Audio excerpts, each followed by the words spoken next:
You are listening to The Big Scuba. This is an audio-only episode.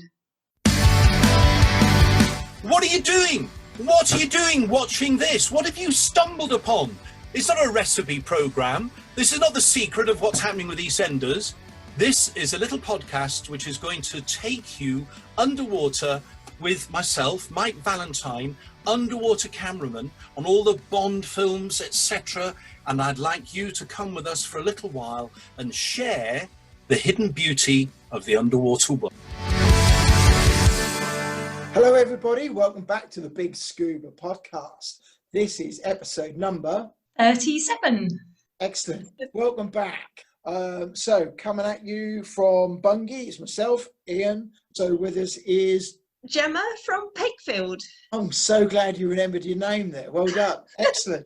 We're off to a good start, everybody. So I was looking online, Gemma, at, I like to try and find some interesting facts. Whatever number episode we're up to. 37. The last one we found out it was, Superman's not particularly favourite one. So I was looking on for 37. What's interesting about 37? It's a funny number, and Wikipedia, they do like to say, it's the number, it's following 36, and also it's the number that precedes 38. Great. Well done. Thanks for confirming that. I wouldn't have been able to know that. But there is no interesting facts apart from one, and unfortunately, I can't read it out because this is a family show, Gemma. Yeah, I know. You told me already.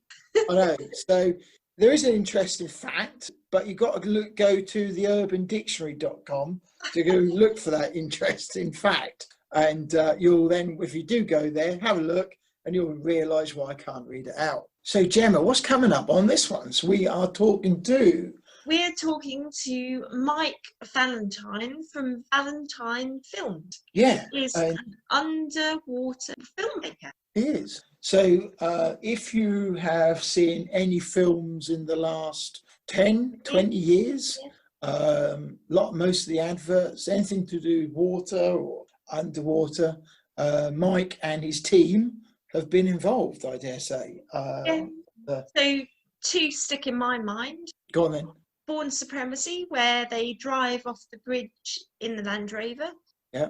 The girl dies in the Land Rover, doesn't it? Spoiler alert. Yeah. So, and then Casino Royale in Venice, where the building falls into the canal. Another spoiler alert. Was it me, or did you think as well that was actually a real building? Yeah. I know, it's amazing, wasn't it? How it's done. But yeah, so we had a chat with Mike, and it was, as I think we said on the last episode, we had planned 1 hour to talk to Mike and get to the bottom of what it's like to be a underwater diver and videographer. And 2 hours, because it was just absolutely fascinating stuff, wasn't it? Entertaining, yeah. Entertaining, fascinating, everything all rolled into one. And hilarious, yeah. Hilarious, yeah, it was. And this is a really good episode, quite funny. And Mike, as he says, he pulls out his ego for this one. Yeah, and this is only part one, but wait till you get to part two, it's even more entertaining. Yeah, so lots of interesting facts about what it's like to be part of the diving world, and also in this world of film and adverts and all that sort of stuff. It's not a side that we know much about, really, is it, Jen? No, and yeah, lots of safety in the background. The safety dive is amazing. Yeah, there is. So it's good. And have you actually seen any of them films? Yes. Me and Gemma often talk about films, and the answer usually is from Gemma is that no, not seen that one. Not seen that. No, not seen one. Then I end up sending you a link on YouTube for the trailers or something. Yeah, but I can say all the Mike Valentine films I think I've seen. Yeah, and there is quite a lot. So I'm proud of that. It's really good. It's absolutely fascinating to hear how they do it. And you can see why. When you look at some of the pictures and things, how dressers and the actual artistic flows that you see in materials and light, how it's, you know, how it changes underwater. So it's good. It's good. He Very is clever. an amazing man. Yeah, some brilliant stuff. So I think it's enough of us kind of I think on. Apart from, just very quickly, thank you and hello to our new patrons. Thank you very much for those who've signed up. Every little bit helps. Just for the price of a cup of coffee, you know, you can go on the Patreon website, look us up, the Big Scuba Podcast, and you can help submit, you know, help us turn these episodes and YouTube stuff out. So and for them to get involved as well. So it's great to have some new people. I think we've had a handful. yeah, so it's brilliant. So it all helps. So thank you very much. Also, hello to our friend Blue02. Blue02 got some great offers now coming out. Just today, look on their website, blue02.com. Go there, have a look. They are now diving in the Red Sea, the Galapagos and the Maldives, and they got some great offers out there. So no matter where you're listening to, you know, if you do get a chance, get on their website and have a look if you're interested in one of their liverboards. Yeah, definitely some great discounts. There is, yeah, I wouldn't mind myself. So there's some great stuff. I dived the Red Sea on the Blue Melody a couple of years ago. Absolutely brilliant. Wrecks and Reefs, yeah, that's well worth doing, and they really do know how to look after you. Great, that was a great week. Do you know what? Even the captain hands you a cup of hot chocolate, Gemma. Yeah, that's You, good. you on the way back to the boat, you know, you're just getting these out of the water. You're just getting he's even helping you with the fins on your That fins. sounds great. He is, you know, and there you go, standing there with a cup of hot chocolate, make sure you're all right, and then next minute he's driving the boat. Brilliant, you know, great stuff, great teamwork. So Blue02, look them up. Also, if you have a look, we are also affiliated partners to DJI and Paralenz. So if you're looking for any of their products, look us up, because there's also, if you go visit us first, some great offers there. So details either on the website or social media or on show notes. Look it up. Or just drop us a message on social media or email. Yeah, and we can send the links to you. So that's DJI drones and also Paralenz cameras. Okay. Well, anything else we need to cover, Jen? No, I think that's it. Yeah. Well, I'm going to grab yourself a drink and we'll sit back and relax and have a listen.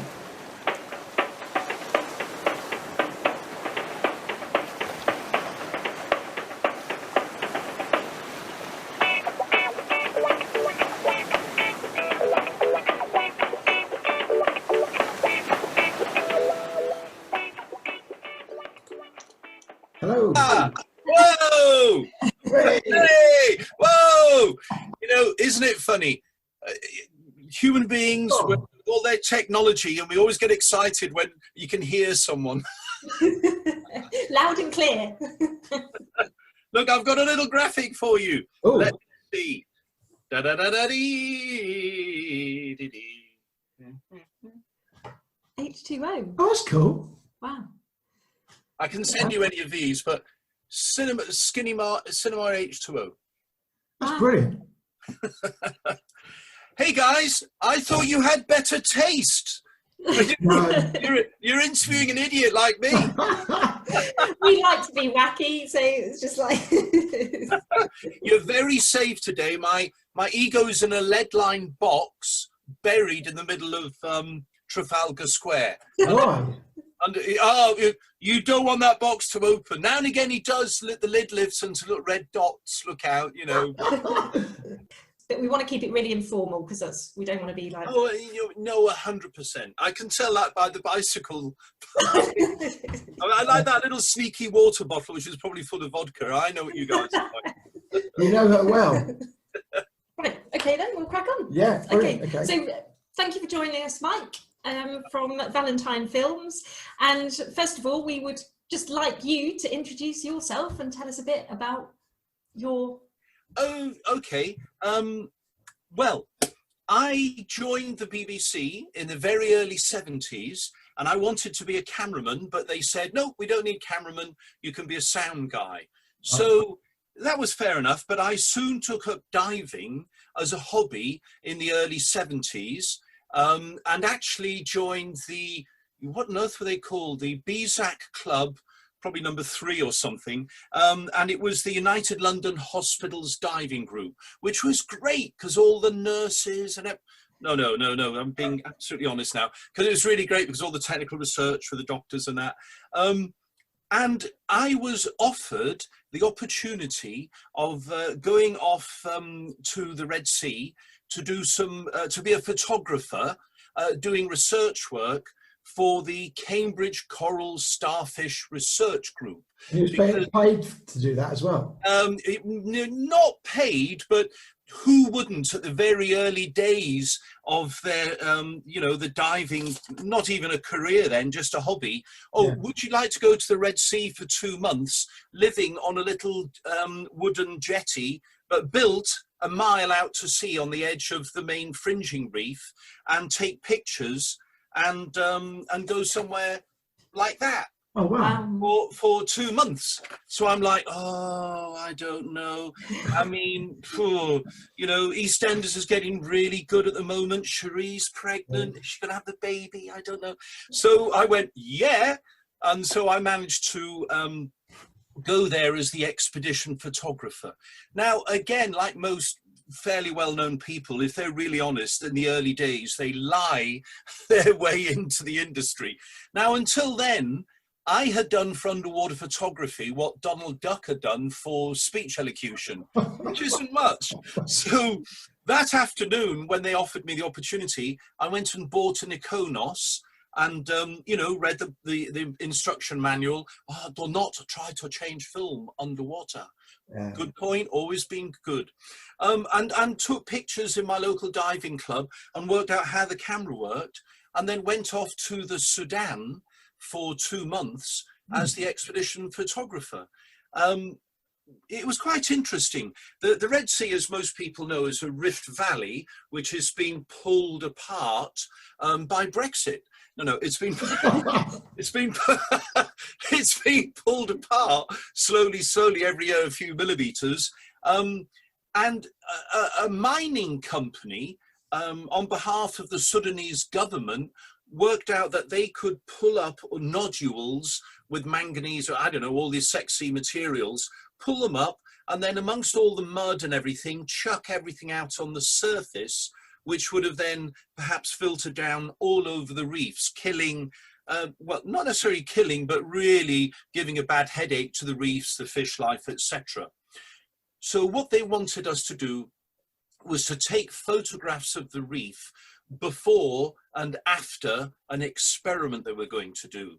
Right. Now that meant we had little ropes spread over the reef for about 50 meters, and then I would swim with a little lead weight tied from my waist above the line along. Forget digital technology, analog technology. So I'd stay the same distance away, and then all the pictures I took could be made into a huge long path. Yeah. So that you could see the beauty of the reef, not just a quick shot, but a fairly scientific representation of the reef as a before and after.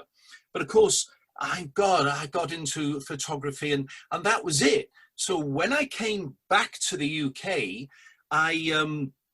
I went and actually joined BiGSoup and bought more cameras and got on the treadmill of thinking that the more the expensive the camera, the better your pictures would be, which is obviously not true. And so for me, it started like that. So I soon realized that, as it was many years ago, just to show people pictures of the Sudan and the beautiful views there, ordinary people, if there's such a thing as an ordinary human being, everyone was going like, oh my gosh. And I realized it was a sort of a key to a hidden world, which we as divers, even now, we're privileged to go along, sticking our heads under the water, going back millions of years from an evolutionary point of view, and going, oh my gosh, look at the hidden beauty. And so that, if you like, was the big sort of clockwork key, wound up in my back of thinking, oh, I've got to get into this underwater photography business. And that's how it started for me, taking lots of pictures. So, of course, because of my ego, and everyone is like, oh, what do you need to get on the film business? So yes, the polite word is passion, but ego is probably another word. But the little droplet of ego, my drive and ambition. So I joined BSoup, won a few competitions there. And then I always wanted to paint a picture. Sorry, what do you mean you won some competitions? How do you mean you won some competitions? Oh, yeah, I just won a few. I can't think, the world's best underwater photographer, the most handsome. Oh, okay. Right. No, there was an international competition held in Italy with countries represented from all over the world, and a photographer and a model would go along to, in my year, 91, I think that was Ustica in Italy.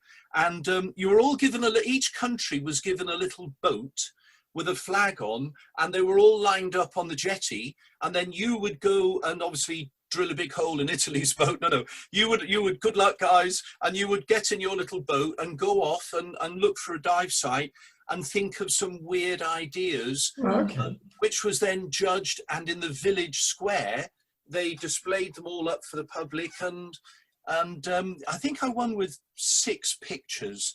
I think one was I took a wind-up record player, put some bread in the horn, and then had the model, the girl, sort of listening to the music along with all the fishes. Fish going in. Oh, that's good. Yeah, but it was real. It was a wind-up record player, and then got a 78 record and put that on and had that playing underwater while all the fishes are sort of as if they're all listening to this music. You know, it would, wouldn't it? Yeah, that's amazing. So it's quite wacky. And then other things like I would have Francoise, my wife, who works with me all the time, and after 35 years of married bliss, we work together all the time. She produces with me now. And so I got her with a model looking over the edge of the boat and took a picture of them with a wide angle lens, and then rewound the film and started again, because that was a photograph in the top of the picture about 8 times, but there was nothing underneath. So I could rewind the film, go off, put a macro lens on, find some little lovely little corals and bits and bobs, and photograph them in the bottom half. And then that was a double exposure, as if the 2 people are looking down into the underwater world at the beauty of the underwater world. And stuff like that. So being an Italian competition, the cup is so big, even my ego can't lift it up or put it on a shelf. It's I think this was it. No, it was so that was a lot of fun. And then there was the BSoup trophy, which was voted by the public, but because I had a bit of a wacky imagination. And that's not to say that other photographers didn't, but because I had a really, really wacky imagination, our pictures that we always took together always stood out a little bit as being a bit different. Mainly things like girls wearing long costumes underwater. Blowing and that. Yeah, so, but then I realized that, you know, the photography, what could I do with taking pictures? And back in the day, a lot of people would get 2 Kodak carousel projectors and synchronize them together with a soundtrack, either on a reel-to-reel or a cassette player, and you'd have audio visuals, so that your first picture would start off to music, and then with a little control pad which the device recorded, you could then control the slideshow. Now that's what many people were doing that were into it, but because of my ego, I decided to hire Madame Tussauds, a huge dome that you see to this day on Baker Street, which used to be where they had a star projector inside.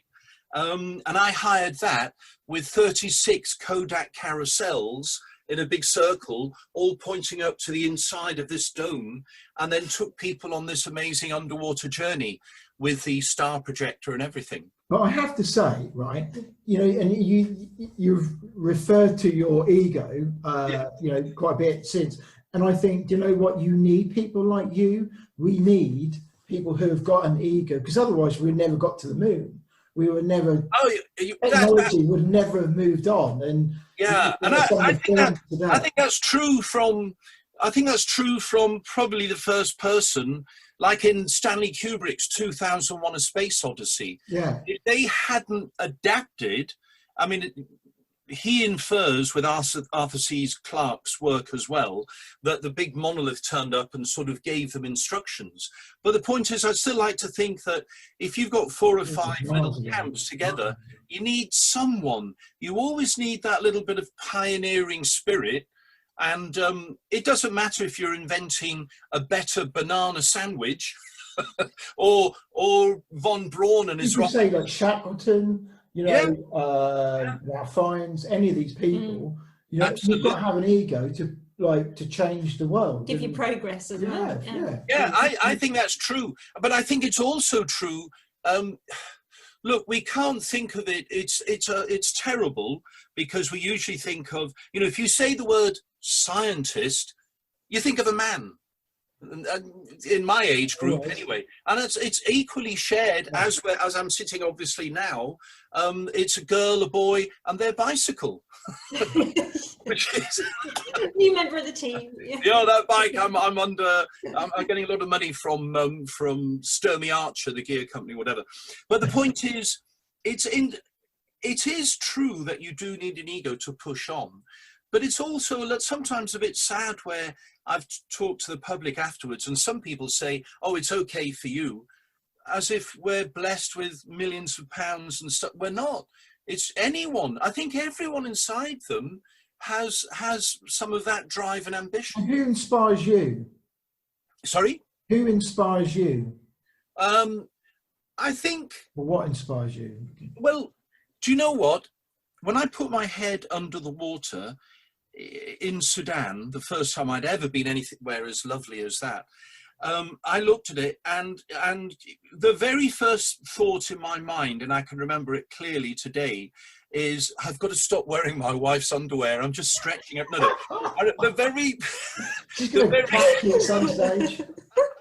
The very first thought I had in my head when I looked underwater was, oh my God, I want to share this. It reminded me of something. Oh, I want to share this with us. Why is the underwear stretching? No. I want to share. Just remind me of something. I want to share this with as many people as possible, and that's why when I came back to the UK, I got hold of Len, who's no longer with us, unfortunately, the editor of Subaquasine magazine, and literally went in and said, please, can I get a picture on the front cover of the magazine? Did the same to Diver magazine, and just to try and share the beauty with as many people as possible. But the big one for me, when I realized what I was doing and wanting to go a step beyond taking still pictures, was going to the Madame Tussauds Planetarium and then putting in those 36 Kodak carousel projectors, using the star projector, having a quadraphonic soundtrack written. And I realized, as a friend said, what you're doing is you're making a movie, you're making a film, really. And so I then started to make short films, which, you know, if you think of advanced photography with all the equipment we can now buy as the equivalent of standing under a shower and tearing up 10-pound notes, when you start making movies, even at a semi-professional level, you're tearing up 50-pound notes because it's so expensive. But that for me was another step forward, if you like, was starting to make short films. And that's what I started doing. I actually, the very first one I made was called The Silent World, after the name of Cousteau's famous film. And then I started with a telephone on the seabed, which I took from home. It was ringing on the soundtrack. And then the girl goes along and she answers this phone in the Red Sea going like, what? And then a fish goes past. And that's how everything made a noise. So for instance, if a little shrimp was sort of moving something along, there'd be the sound of a building site going along. If a fish swam past, it would be a taxi going past, and then he'd hide round the rock, and then you'd hear the noise of the diesel engine running. So it was, you know, I suppose what it was how can you link together all of those images in the Red Sea and put them all together, and the common thread was sound. Why not use a soundtrack to join everything together? Yeah. And that's why I call it the silent world. You know, sound is so intense sometimes in the sea, isn't it? Oh, not always in a good way. You know, you Yeah. can be on a really. I remember on one of the dives, I can't remember, it was one of the reefs I was on in the Red Sea, and beautiful landscapes, underwater landscape, but you could just hear the noise and the clunk coming from the boat. And it's just like, but you know, scientifically, the interesting thing is, we find it as human beings quite difficult to hear a correct stereo, and that's because the speed of sound underwater causes our head to be the size of an orange. That's the actual equivalent. So therefore, our brain, in trying to interpret the correct distance our ears are apart, gets confused, and that's why it's actually quite difficult. I mean, we've all had it. Even, you know, UK waters, a little speedboat goes overhead, completely ignoring the dive flag, obviously, or trying to run it over.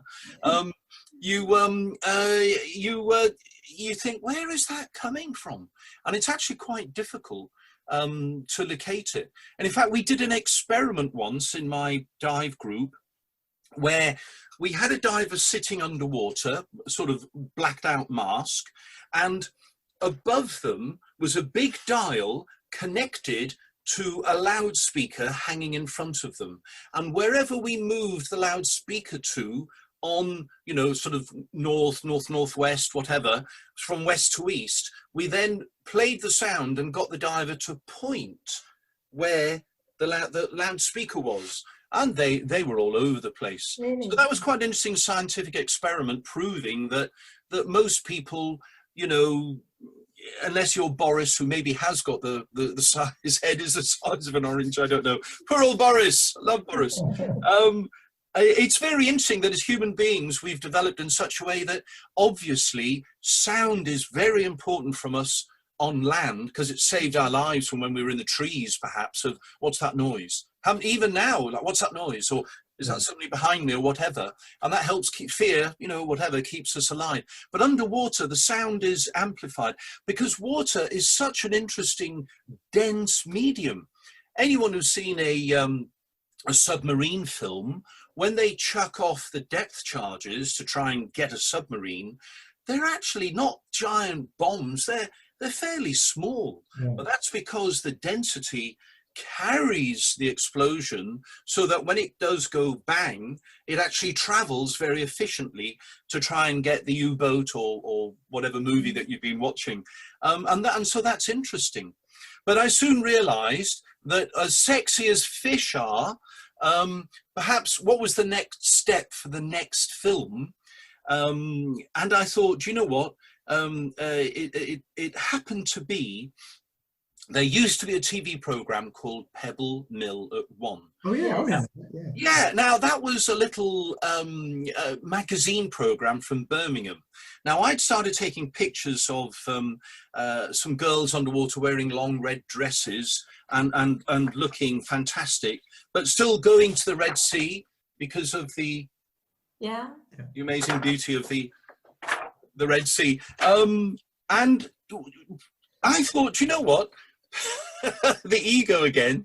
I rang them up. I rang up the office of Pebble Mill at 1 and said, I think you should have me on the show because I'm doing something very interesting. The girl at the other end, you know, is obviously like, oh, really? Keep him talking. So she said, well, what do you do? I said, well, I tie girls down to the reef in the Red Sea, take away their air supply. They wear a long red dress and sort of move around like this with me taking pictures of them. As you would, you know, why wouldn't you? And so the girl went, oh, that's quite interesting. And I got onto the program in talking about, you know, how there's a camera, that's what it looks like, the beauty of the underwater world, how even back then, you know, we talked a bit about, you know, pollution and protecting the seas and everything. There's always that message, which is vital. But the other thing is, a young, long red-headed girl was watching that program, wrote me a letter saying, oh, I like your work as an underwater photographer, seems really interesting. If you're ever up in Cambridge, come and drop in, and it'd be nice to meet you. So I thought, oh, that's very nice. The fact that she bothered, you know, schoolgirl, oh, you can write. Oh, that's interesting. So she bothered to write this letter. So I rang her up and said, oh, hello, it's Mike. Thank you so much for the letter. She said, well, if you're ever coming to this little village up in Cambridge, drop in and say hello. I'll get my mum to switch the swimming pool's heating on. Oh. That was me at the door. By the time the phone dropped, I was 50 miles north. Oh, hi, yeah, I happen to be passing. Swimming around the corner. So Emma Crudson, her name was, a lovely girl, beautiful long red hair, and her mum was a lovely lady, and their father had been a very famous helicopter pilot working on 633 Squadron, Battle of Britain, 7 Bond movies, doing all the aerial filming, and his son wanted to become a helicopter pilot. So the mum said, look, I'm putting all the money into my son to be a helicopter pilot to train. Would you like to, if you think that Emma is fantastic underwater and everything, would you like to make a little film using her? And I will give you the money to make the film. Wow. Brilliant. So we did, and we made a thing called Sea Mermaid, and we went off to the Red Sea again, but this time every fish, the dress that she made, the dresses, took on the appearance, so that if I've got her on the side of the reef next to a lionfish, next to, say, a clownfish, suddenly she's wearing a yellow dress with a big stripe in it, looking absolutely fantastic, and wearing all these sort of weird dresses and things. Amazing. Underwater. So that was turned into a little film. And then that went off and did the rounds and was on telly and everything. So I was like, oh my God. And then I got invited to, in the south of France at Antibes every year, there's an underwater festival where they have poetry, music, photography, black and white pictures, and they give them prize at the Antibes Film Festival. And we went there and won first prize with our little film. Yeah. And it was there on stage that I got the idea for the next film, because there was a guy, don't cry, it's not that sad. No, it is quite sad. This is the first of 8 hours. You'll get used to it. Don't worry. You packed sandwiches, didn't you? Because it's going to go on this one. And so there was a guy playing the double bass.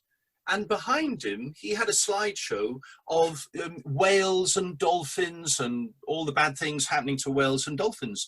But he would lick his finger and play the carcass of the double bass going, which would be the sound of the whales. And then he'd play the harmonics, which would make the sound of the dolphins. So I sat there and I went, cool, gosh. I thought, gosh, blimey, I've got to grab hold of this guy, because his music could be a fantastic soundtrack to a film covering the plight of whales and dolphins. You must have all this in your head, like buzzing. Oh, yeah. You don't even, you know, there's no need for, you don't want Mike on cocaine. It just goes wrong. It just explodes. It's wrong. Mike's is on his own. He's on his own personal high. So the idea is, he agreed. We recorded his music. We started off in a lake in North Wales, and we put him by the side of this beautiful lake with a long crane arm going over the lake and up onto him, pulling out. And there he is playing the music, and we use that as the link to go into the images of whales and dolphins and of all the terrible atrocities that were happening. So we were halfway through making this film when I got a knock on the door with a guy with a plastic bag. But there was this guy, and he said, because I needed some footage of, you know, what the Japanese people were doing to all the whales and everything. And he turned up, a complete stranger out of the blue, and said, "Oh, I heard you're making this film about whales and dolphins." I said, "Oh, yes, we are. Hello." He said, "Well, I'd just like to say that I've been on board a Japanese whaler for 2 months with my Bolex, because I blagged my way on telling the Japanese, look, I think you're getting a bad press. I'm going to make a documentary about all the good things you're doing to killing these whales, those idiots." And he said, "I've got all this footage, which I don't need. Would you like it?" Completely, I was waiting to see a halo and some angels flying around him with all this, oh my gosh, thank you so much.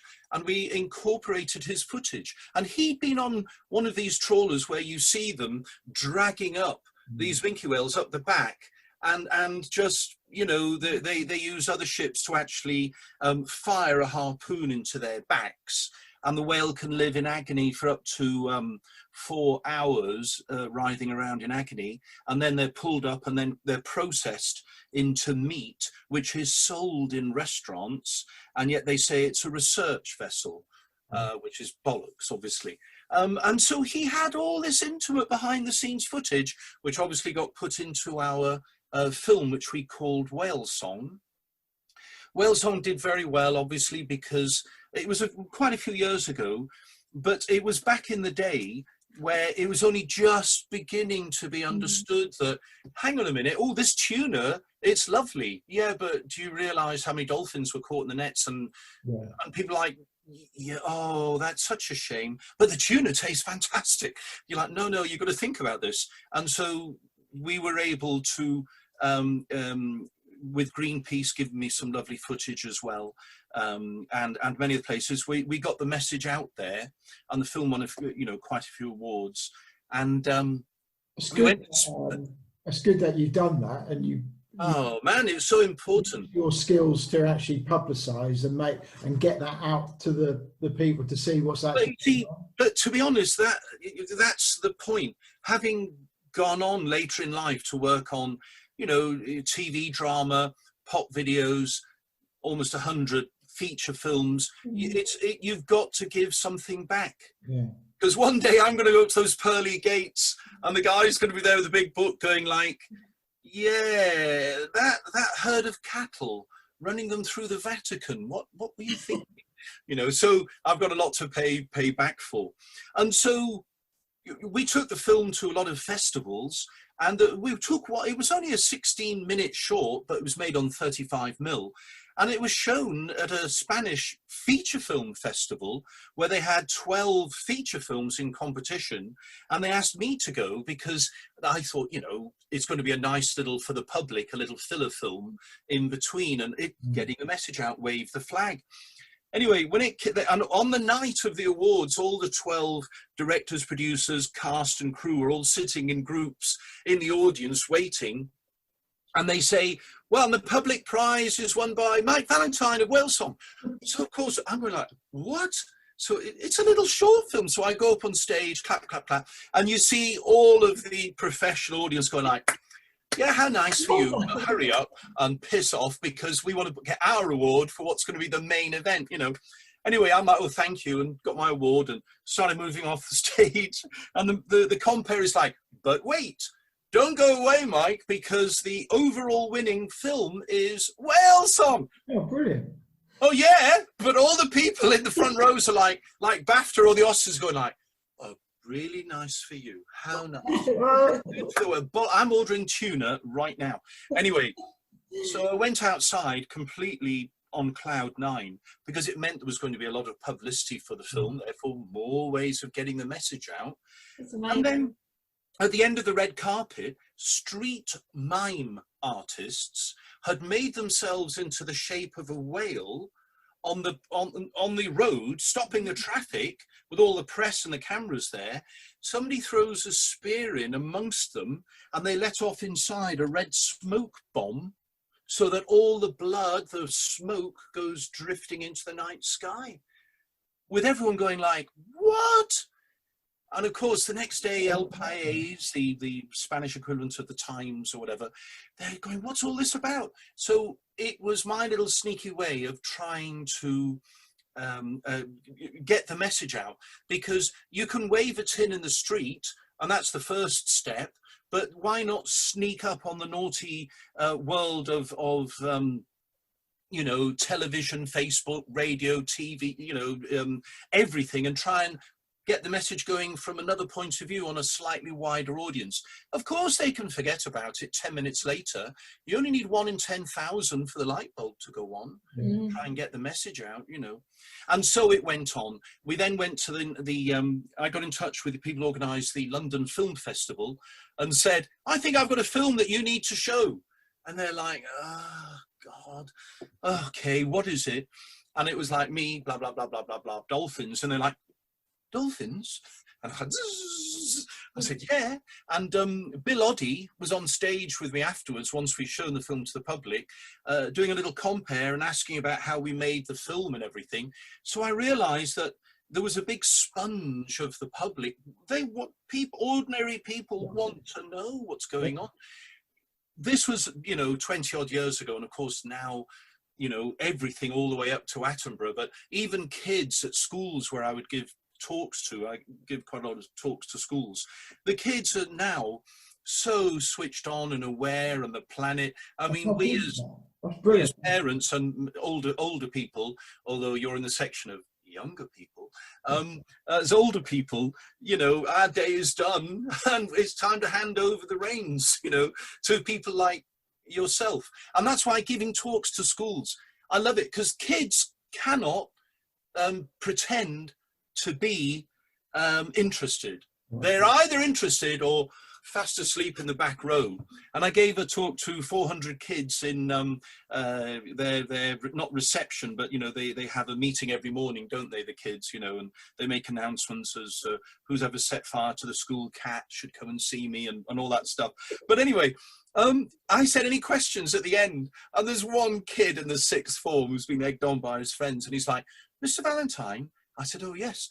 I said, have you ever worked on a porn film? You see the teachers with giant hooks trying to get this kid, but it's too late. And I thought, well done, man, that's great. So I waited for the laughter to subside, and all I could come back with was, that's where we met. That's all I had.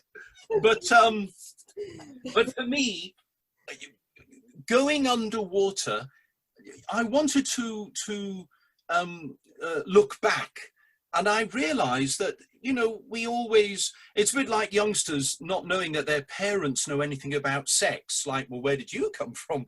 You know, and so I soon discovered Louis Boutin, who's this French chap, and that's a real engraving of his apparatus in trying to get light working underwater, and did more research to find out, you know, it's a bit overused, but if we can see far, it's because we stand upon the shoulders of giants. And Louis Boutin was one of several giants who, back in the day, was a real pioneer.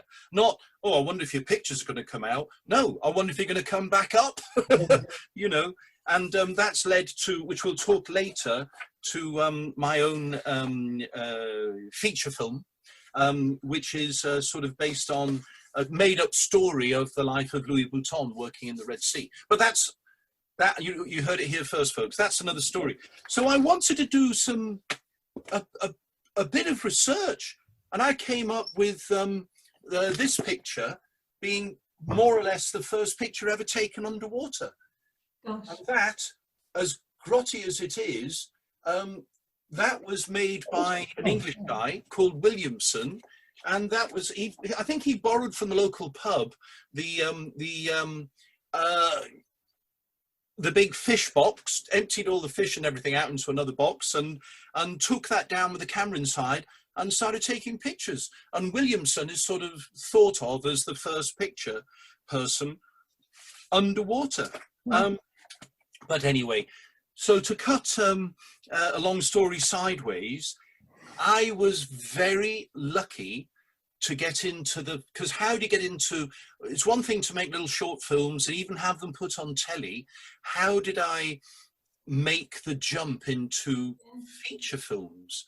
And that, you know, it's at the end of the day, forget all that that other stuff, you know, about, oh, he's very talented. That it's all rubbish.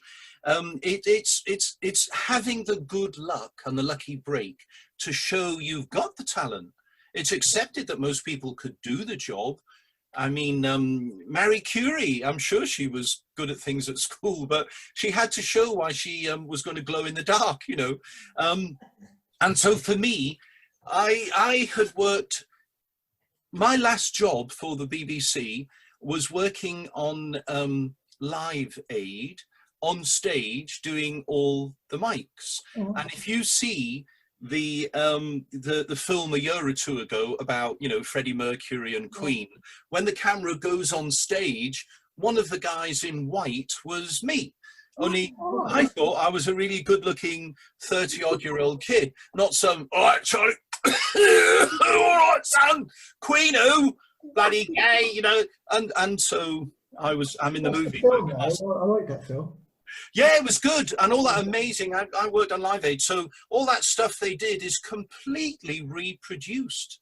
And they've done, there's even on YouTube a great site where people have compared the original Live Aid in pictures, images to the film, and they did an amazing job. So anyway, and he played Freddie really well.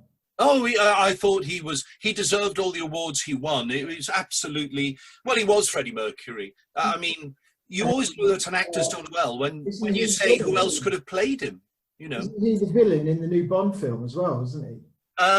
Allegedly. Can't say. Allegedly. We'll be talking about Bonds in a minute. And so, a director called, this was my lucky break, a director called Nick Rogue, who had directed Man Who Fell to Earth, Don't Look Now, some quite really amazing films, esoteric films. His office got in touch and they said, oh, we've seen that you do a lot of quite wacky underwater filming. Would you like to meet Nick? Because there's an opportunity to go to the Seychelles for 2 months to shoot underwater with Amanda Donoghue and Oliver Reed on a film called Castaway. Well, that would be an experience. So, again, I was like, oh, you know, I don't know. Really, I think EastEnders is still getting pretty good. I don't know. Maybe you could send it to me on Betamax every week. Maybe I'll think about going. Now, of course. Just a short break from Mike Valentine. He will be back. Check out the link at the end of this audiobook and click the link to Phil Short. He talks about his underwater adventures and all his cave diving. Please click the subscribe button and the notification bell to receive details of when we release new videos about our underwater adventures, our audiobooks, our on the water adventures, and there will be things like product reviews as well. At the climbing wall one day, there was a little note on the notice board saying that there was a talk by a guy called Martin Farr about cave diving. And I was like, right, we'll go and see that. So me and my climbing buddy went to see this talk, and at the end of the talk Martin was selling his book, which was the first edition of The Darkness Beckons. So the talk was like amazing, and then we bought the book and went home and read it end to end, and then started going to a lot of the caves that were mentioned in the book, but at that point not diving. And it was, I think, one of my real sort of bucket list proudest parts of my career, as it were, is first edition was definitely a massive part of inspiring me to be a cave diver, and then I was actually in the last edition that was released last year for one of my projects. So it was like full circle. It was like that book got me going, and I ended up in that book in its third edition by sort of 2019. So that was kind of a bit of a journey and a bit of a story. So that was... Yeah, no, that's really, something to shout out about. Right, back to Mike Valentine. It's like playing cricket. You play cricket for Surrey even, somebody's asked you to play for England. you don't say no. So I went, yeah. And so I was lucky enough to be given the opportunity of going to work in the Seychelles with Amanda and with Nick, the director, and with Oddie, and of which I have many stories, obviously. And that was 2 months working on a feature film. Now, that was my first paid job in the film business. But I had to resign from the BBC because it wouldn't have been, hi guys, got to have 2 months holiday, please. They might have smelt a rat, I think. So I left the BBC after Live Aid and 85, 86, and then went and worked on Castaway. And then the director was Nick Rowe, was lovely. He said, oh, have you read the script? And I went, yes, I've read the script. Oh, yeah. He said, oh, it's a piece of shit, he said. Throw it away. Make up what you like, shoot what you want, and if it's great, people will think it's my idea. And I thought all movies were going to be as easy to work on as that. So I had the freedom to do really silly things like take the camera, turn it upside down so that the roof of the sea becomes the floor, shoot at night with the light rays coming through in slow motion, so it's a magic carpet of light, and then take the girl and have her swimming upside down underneath the ocean surface, but then with the camera upside down, she's swimming the right way up above this magic carpet. But of course, that's what I've discovered after films that I've worked on, is that yes, they may have some experience of diving, but they haven't got they don't have the experience to ask for some weird things that you can do. And that's why I did that. I've got a question for you. No, I'm allowing you to ask one question an hour. That's fair. So why is it when you watch, I'm going to generalize a little bit here. Yeah. Okay. But often, and I kind of understand why, but I'm going to ask you anyway. Yeah. Why is it when you watch films where there's scuba diving actually part of it, they do it so badly, like 47 meters down? Oh, because I didn't shoot that. The physics, I know, that's what I thought. The physics of it, it's just like, it doesn't make sense at all. Like they're down at 47 Ian, you hit, actually, seriously, dude, great question. Because it's a bit like when you see a baddie shot, even in cowboy films back in the day, and everyone goes, oh, you got me. And in real life, if somebody's shot, a lot worse things happen. But that's the exact point that I'm touching on.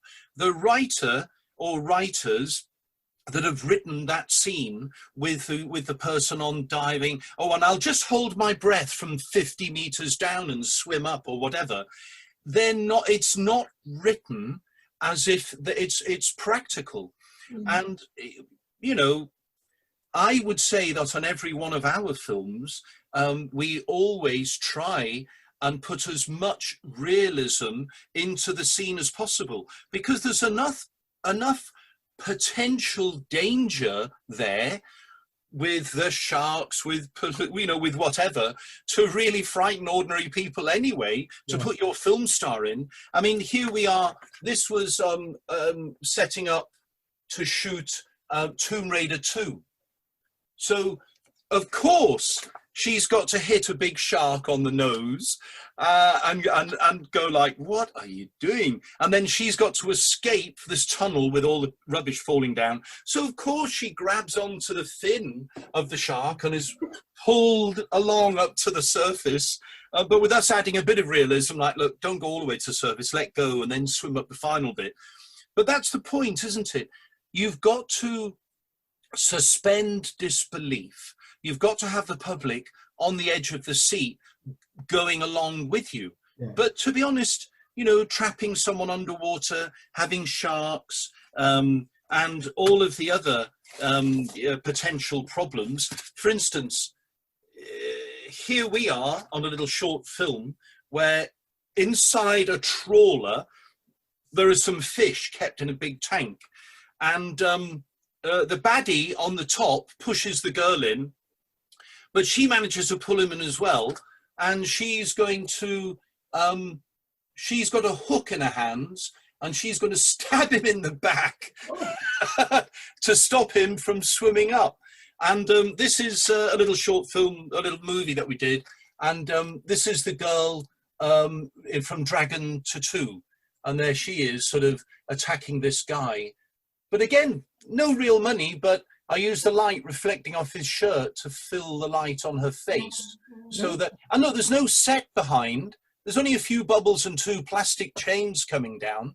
But with her pretending to stab the guy, you know, as you do in your local swimming pool, that's a way of you using the underwater world, not without doing superhuman activities, but just saying, hang on, this medium of water, as amazing as it is trying to kill us as well as the camera. Well, you know, it's enough just to use your imagination. You could use the underwater world with the beauty of water wafting a girl's dress and her hair. You could make her into a ghost, which we did for a Tim Burton film. And this is a ghost, a girl walking around a chandelier, so that she looks completely as if she's just floating along in the water. So it's all about using the underwater world. And I think it's quite a nice line I heard once. Invention is seeing what everyone else is seeing, but thinking what no one else has thought. And so why can't you have a Spitfire underwater? Where did you use that? For a vodka commercial. Was it? Yeah, there was a vodka commercial that we worked on, where basically, again, it's all rubbish, but the purity of the vodka rejects everything from the sea. So you see all of the planes and the air, the ships and everything being thrown out of the sea because of the purity of this vodka. I think it helps you drink about 200 vodkas first. Here's a question for you. So what do you do then when you've got, so you've got some filming work to be done underwater, and you've got a Hollywood A-lister come along, and they've never done anything underwater before? Well, do you know, that's a great question, because if you think about it, if you're in a $100 or $200 million film and you're protecting the actor, modern audiences, it's not enough that in 3 feet of water you've got Keira Knightley saying, oh look, and then putting a hand across her face, and you cut to the wide shot with all the hell of whatever's going to happen to her in the story. We've got to try and shoot the actors as realistically as possible in the water. So we start with something that we can talk about little later. We would take them to somewhere like U stage, the underwater stage at Pinewood. What is the single advantage? The temperature of the water is raised to, is it 98 degrees, whatever, blood heat, so that when you're in the water, you're all relaxed.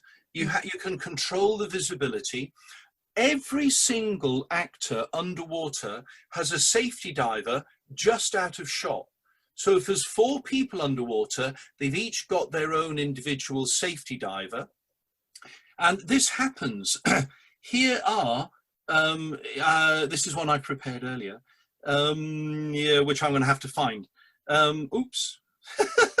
Modern technology. I don't know. Oh my gosh, I'm finding pictures. Oh yeah, I was married before. My goodness me. You know, my first wife divorced me because I wouldn't open the car door for her. Mind you, I was swimming to the surface at the time. Anyway, these terrible jokes. This is horrible. But what do you do with all these leading actors? Well, they turn up at 10 o'clock in the morning. If they're going to breathe compressed air, they will already have had an HSC, Health and Safety Executive, an HSC medical, which lasts about an hour to an hour and a half, because the idea is that you can't just, oh, that's okay. You know, they can go underwater, they're fine. No, safety is the key. It really is. And we are so safe with the actors that we have to, the very first thing we do, if they're breathing compressed air, so they can take a regulator or a demand valve, the British description of it, if they can take air underwater, they have to have a full medical to see that they're going to be okay. Now, the whole point of that, obviously, is to find out medically, are they okay? Yeah. So there you go. They turn up on the first day, and they are going to be given to a safety diver whose only job is to check them out, give them the regulator, take the mask off, give them some drills, but very gently take them down to the bottom of the underwater studio. The underwater studio is only 6 meters deep, so they can't go deeper than that, but that's still deep enough to get into trouble if they're going to hold their breath and go up. And you have to understand one thing about actors. They are there to play the part of that person. So they want to do it. They may hate it. They may not like the idea. I'm being very rude, just trying to find a few pictures for you. They may not want to do it, but like Kira, for instance, they've got to go down underwater. So we give them a safety diver to very gently take them down, to teach them. And then, so all of these people, this is exactly what they've done. This was on Tomb Raider 2 with a certain actress. You don't want to see that, that's the thing. Here's another one. This person here had never been underwater before. This was on Basic Instinct 2 with Sharon Stone. This is Demi Moore. This is Jackie Chan. Oh, yeah. Spielberg, and yes, Clint. That's Clint. Yeah, we worked with on a movie. And so, even though Clint was directing, he didn't go underwater. How do you take it? You know, even James Bond. Interesting story about Clint Eastwood, isn't there? About when years ago when he had a plane crash. Yes. And he swam 3 miles. Oh, he swam a huge. But it's Clint. Died, yeah, but do you know what I mean? It's just like the other day. What a surprise, showing off to this waitress, and I had a picture of Clint on my phone, and she said, "Who's that? Is that your dad?" And I went, yes, it is. It is my dad. Clint Eastwood's my dad. But I mean, even though the actors are nothing like their original persona, again, I found that's not to be true. Many of them are just an extension of the real person. And why wouldn't Clint swim 3 miles, probably with a broken arm or something, you know, and get back? It's just like amazing. He is amazing. Have you had any actors or actresses that can't swim that have to do underwater? Oh yes, many times. But the point is, for most of their work, you're on a sort of a head and shoulders. You can still use a body double for the wider shots, but if you've got people who can't swim very well, I mean, the diving equipment is just to keep them alive. So they can be standing on a little rostrum, waiting to have a fight, say, for instance, in Skyfall, where most of it was on a little rostrum, so that they didn't have to worry about their buoyancy of going up and down. Right. So you must have got some like lead in the jacket. Yeah, because that's the other thing. You don't want to see in a $200 million film. You don't want to see your people. Whoop, where have they gone? Back right when we very first started this podcast. 3 weeks ago, yeah. Yeah, just the other day. We did we had a kind of photo shoot. Oh, right. And in our local dive centre pool. This is back in January, February time. January, yeah. Right. And surprisingly, even though I bought a suit, a proper we had proper jacket evening dresses on, and surprising, even with that on, how buoyant you are.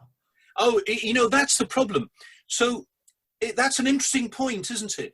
You're wearing a suit here because the water's very cold. So if we make the water very warm, don't need to wear a suit. Yeah. And the other trick is, so that we can pretend we're in anywhere, because if you're a little clever, being a black painted tank and backlit with the light rays, you could be doing anything. We also use green screen a lot as well, so that we can pretend, for instance, on a Tim Burton film.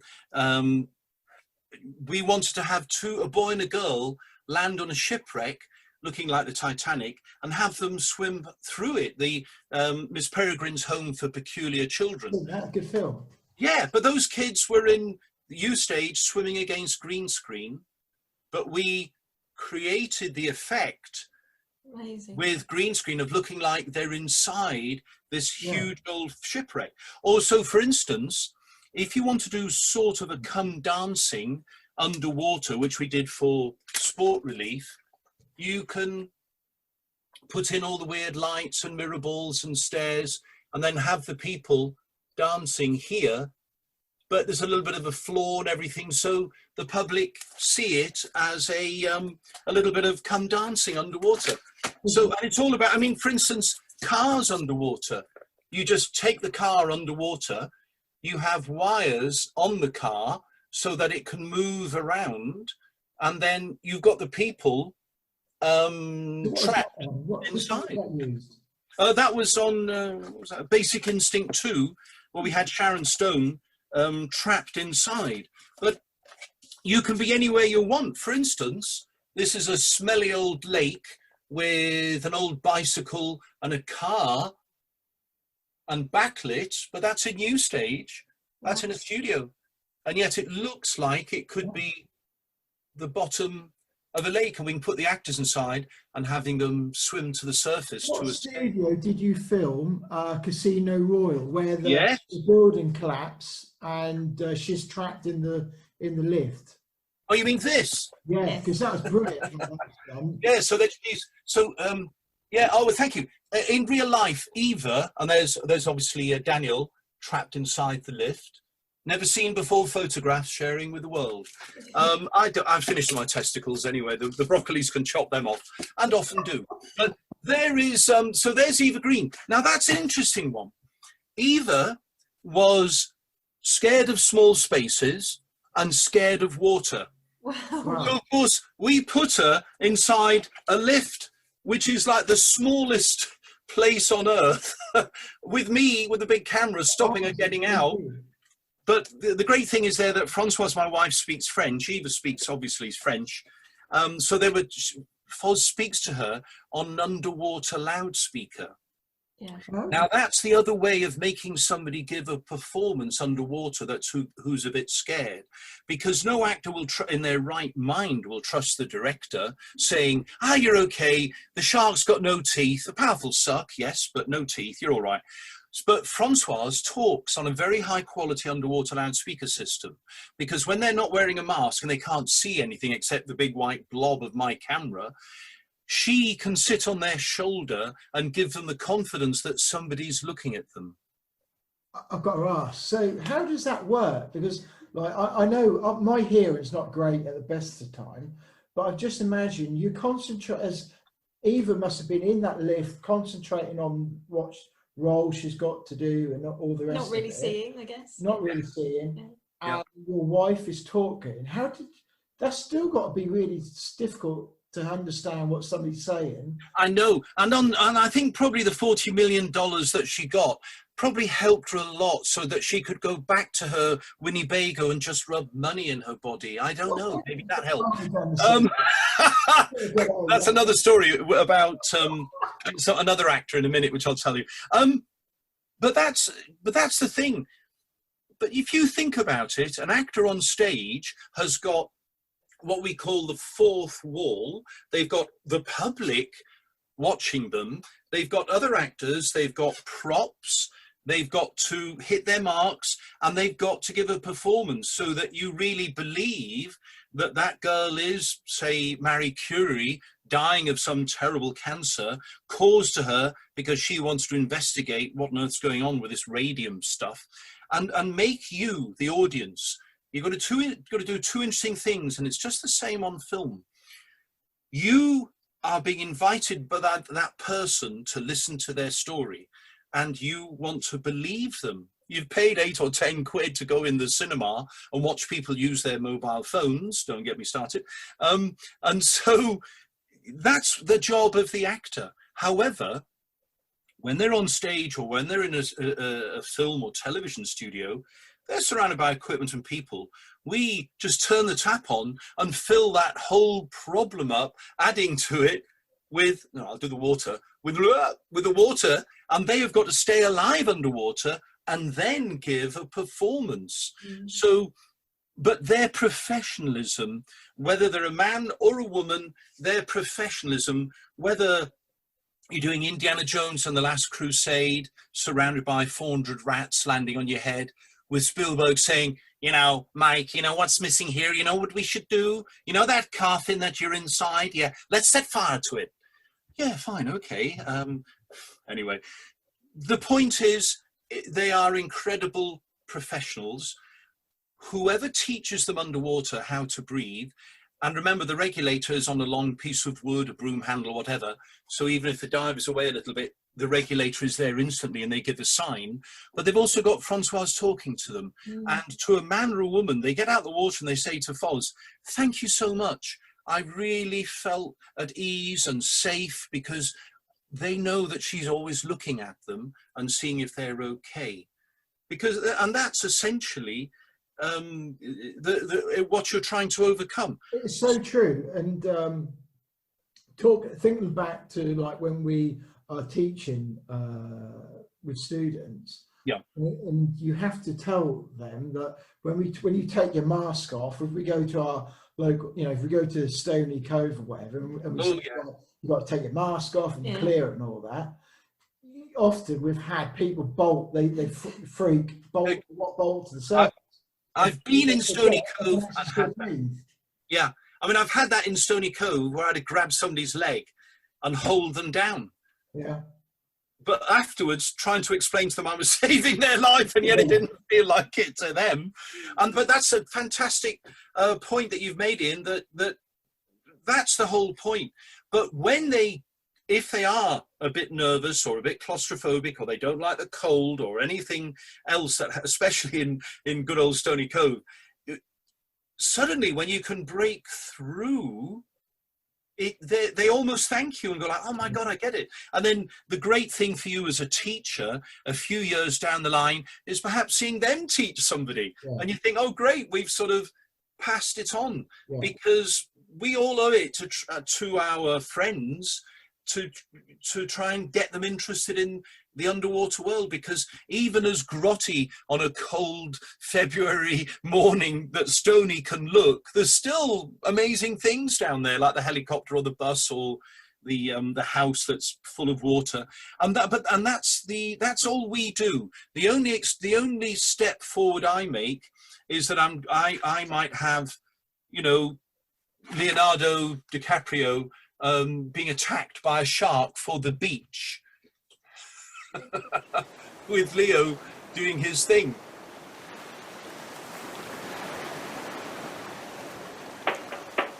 Hello everyone, welcome back. So Gemma, did you enjoy that? Yeah, it was lots of fun. Lots of fun. Yeah, that was really so entertaining. Yeah. Yeah, brilliant. And some of the video footage of our Zoom chat will be putting on because he shows us some photos and things like that, so it's really good. Yeah, and he's so passionate about the underwater world and getting that across to everyone. It's not just filmmaking, he is just passionate about the underwater world. He is, yeah, and that does come across, so that's really good. Anyway, we have part of the waves here for a quick interlude, because we thought it'd be best thing to do split this into two parts. So a break for now, and then part two will be coming back in the next couple of days. I'll be back. We'll be back. See you next time. Okay, bye everyone. I'll be back. That's why I'm dreaming.